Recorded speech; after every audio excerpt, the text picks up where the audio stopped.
स्वागत है आपका। थैंक यू, बहुत बहुत शुक्रिया। तो सबसे पहले तो ये बताइए, लोकतंत्र कहां खतरे में है?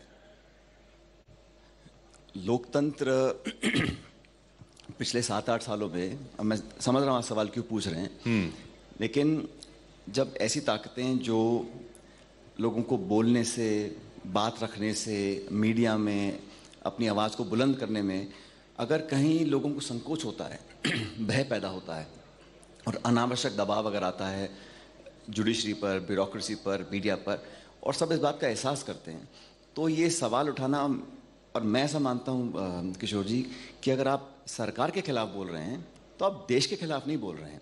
और हमारा लोकतंत्र अगर स्वस्थ रहे, रोचक रहे, जीवंत रहे, तो सबकी भलाई है। क्योंकि भारत में अनेक पार्टियां आई और चली गईं, लेकिन हम लोगों ने बहुत मेहनत से कुछ संस्थाओं को सर्जित किया है, उनको पोषित किया है, और वो संस्थाएं अगर कमज़ोर पड़ जाएंगी तो निश्चित रूप से संकट के बादल हमारे ऊपर छाएंगे। आप कह रहे हैं कि सरकार देश नहीं है, लेकिन लोकतंत्र भी तो कांग्रेस नहीं है ना। आप जब कांग्रेस खतरे में है, इसका मतलब ये थोड़ी कि लोकतंत्र खतरे में हो गया। नहीं, बिल्कुल सही कह रहे हो। कांग्रेस खतरे में है या नहीं अलग बात है, और इस देश में 40 पार्टियां हैं, पार्टियां बहुत हैं, लेकिन जो व्यवस्था बनी है, जो लोगों का विश्वास है, लोगों का जो एक कॉन्फिडेंस है हमारे लोकतंत्र प्रजातंत्र में, वो हमेशा कायम रहना चाहिए। और अगर हम किसी चीज़ को ग्रांटेड लेके बैठे रहें कि ये तो है ही, तो मुझे लगता है नर्चर करना, सचेत रहना, सावधान रहना। और अगर कहीं लोगों को लगता है, जैसे अनेकों बार मैंने देखा है, जो ग्लोबल हमारा फ्रीडम ऑफ स्पीच है इंडेक्स, उसमें लगातार भारत का रैंक गिरता चला जा रहा है। क्यों? सवाल तो पूछना मैं समझता हूँ गलत नहीं है। दुनिया भर की एजेंसीज बोलती हैं कि जो पहले फ्रीडम हुआ करता था भारत में, वो आज कहीं ना कहीं उसमें कुछ कमियां आई हैं। तो कमियां क्यों आई हैं, किसने किया है, ये सवाल वाजिब सवाल है, इसका जवाब देना चाहिए, आत्मचिंतन करना चाहिए, और हम सब लोगों को सामूहिक रूप से ये संकल्प लेना चाहिए कि सरकारें आई हैं और आती रहेंगी, लेकिन कलेक्टिवली हमारी डेमोक्रेसी, हमारा लोकतंत्र, हमारा जनतंत्र और मजबूत हो। इसमें गलत क्या है बताइए? चलिए, तो आप लोकतंत्र की बात कर रहे हैं, अब आप बताइए, मैं देश की राजनीति पे भी आऊंगा, लेकिन सीएम किसको बनना चाहिए? जिसके नेतृत्व में चुनाव लड़के जीतें या जिसके नेतृत्व में चुनाव लड़के हारें? लोकतंत्र का क्या पैमाना है? अब हमारी पार्लियामेंट्री डेमोक्रेसी के अंदर हर स्टेट में हर पार्टी की अलग रणनीति होती है।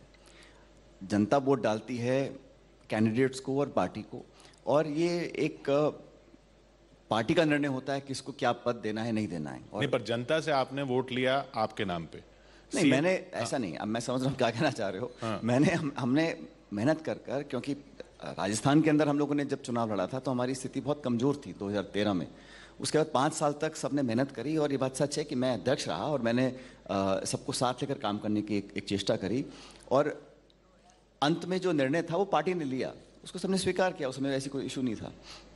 आपने स्वीकार किया, जबकि आपको ये तक कहा जा रहा है कि आप गद्दार हैं, ऐसे ऐसे शब्दों का प्रयोग हो रहा है कि आप गद्दार हैं। पार्टी में कोरोना आ गया है बहुत बड़ा, जो आपकी तरफ इशारा किया गया, इस तरह के शब्दों का इस्तेमाल आपके लिए हुआ, आप कह रहे हैं मैंने स्वीकार किया। आप मेरे पे ये आरोप तो नहीं लगा सकते हैं कि मैंने कभी ऐसे शब्दों का प्रयोग किया है किसी के लिए। लेकिन आपके लिए हुआ। मेरे संस्कार ऐसे नहीं है। जिसने जो प्रयोग किया, सवाल उनसे पूछिए कि आपने क्या सीख रखी और किस प्रकार। मैं मानता हूं कि शब्दों का चयन बड़ा इंपॉर्टेंट होता है, और उनको बोलना चाहिए था। ये मैं फिर कह रहा हूँ, ये जिसने बोला आप उनसे पूछिए। आप मुझसे पूछ सकते हैं कि मैंने क्या किया। मैंने, हमारी संस्कृति, हमारा जो एक परवरिश हम लोगों की इस देश में, समाज में, हमेशा हमसे जो उम्र में बड़े लोग हैं, कोई भी हो, किसी दल का हो, हमने हमेशा मान सम्मान ही दिया है व्यक्तिगत रूप से। और जब भी मुझे जो शब्दों का आपने प्रयोग कहा, मेरे बारे में कहा गया, तो किस इंसान को बुरा नहीं लगेगा। लेकिन मैंने ये सोचा कि अगर मैं भी वही रिस्पॉन्ड करूंगा, मैं और तीखे शब्द बोलूंगा, उसे लाभ किसको मिलेगा? जो लोग हमें देख रहे हैं वो क्या सोचेंगे? तो ये तो जिस व्यक्ति ने बोला उनको सोचना चाहिए कि आप विरोध कर सकते हो किशोर, आप विरोध कर सकते हो, आप असहमत हो सकते हो, आप राजनीतिक चुनौती दे सकते हो, लेकिन शब्दों का चयन मैं समझता हूँ, मैंने कम से कम अपने जीवन में ऐसे शब्दों का प्रयोग नहीं किया जिस पर बाद में मुझे रिग्रेट हो या मुझे बुरा लगे या लोगों के बीच में मेरी साख कम हो। क्योंकि जीवन लंबा होता है और शब्द एक बार निकल जाते तो वापस नहीं आते हैं, और इसलिए मुझे लगता है कि खासकर जो नौजवान तबका है उसको तो हमें उदाहरण देना पड़ेगा ना। तो मैं आपको पसंद ना भी करता हूँ तो 100 तरीके हैं अपनी नापसंदीदा जाहिर करने के, लेकिन जिन शब्दों का प्रयोग किया मैं समझता हूँ मैंने कम से कम उसी टोन में रिप्लाई नहीं किया, और मैं करूँगा भी नहीं।